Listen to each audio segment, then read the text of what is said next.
kāpēc jūs es sasaucu?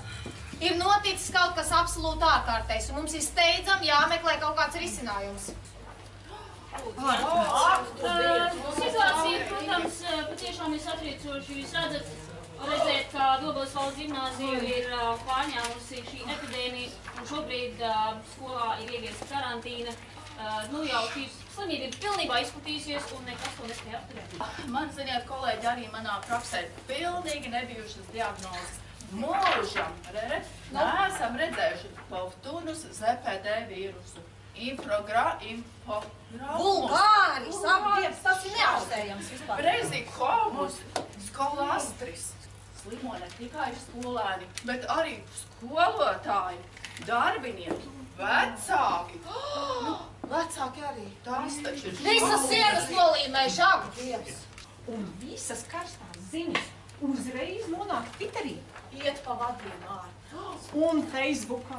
Ak, Dievs. Un tie skolēni vecāki, viņi tak vairs bezmērķīgi nesēž pie televizora, bet YouTube skatās, kā viņu bērni dejo skatē. Vai, dieniņ, te jau nekur vairs nevarēs tagad noslēpties no tiem vecākiem ārprāts. Ko tam mēs darīsim? Profesori, kāda tad ir infekcijas simptomi? Jā, kolēģi. Ir tā, ka šī epidēmija visvairāk, protams, skārusi skolēnus, un pēdējās tendences ir diezgan satraucošas. Infekcija pārņēmusi gandrīz visus mācību priekšmetus. Un tāds īpašs infekcijas mini-perēklis, protams, ir skolēnu pašpārvalde. Jā, un jūs redzat, jā?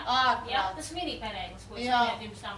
Mini-perēklis. Filmē un veido animācijas, lai piedalītos konkursos, un dara to labprātīgi. Paskatieties! Skolēni, labprātīgi skolēni! Nav normāli. Tas notiek.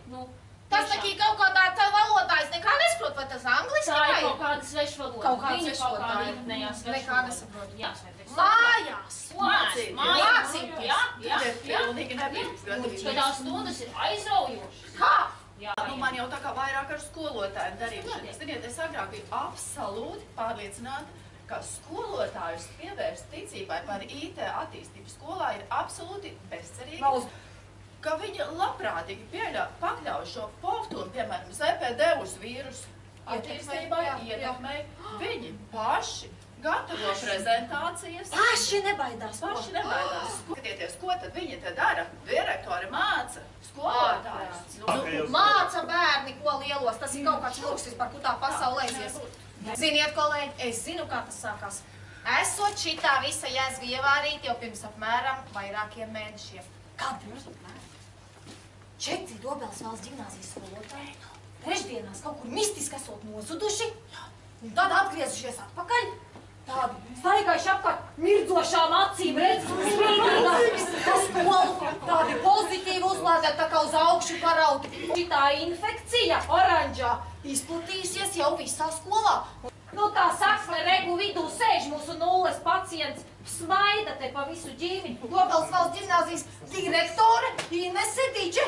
Prognoze, ko es teicu, tā arī piepildīsies. To virsotni tas vīrus sasniegs. Cauri tā tauta iemācīsies un izmantos IT rīkus. Krāmēties, kolēģi! Man te nekas tās nav. Kas jums te karājas, kolēģi? Tas ir fonendoskops. Kāds jums te fonendoskops? Tas ir Dobeles valsts ģimnāzijas videokameras lādējumais vats. Kas jums ir? Tur aizlido. Kas aizlidoja? Galīgi tu uzpalcies ir. Kas viņam aizlidoja? Twitter putniņš. Kolēģi, man liekas, ka mēs paši esam arī inficēti. Kolēģi, mēs vairs neizmantojam.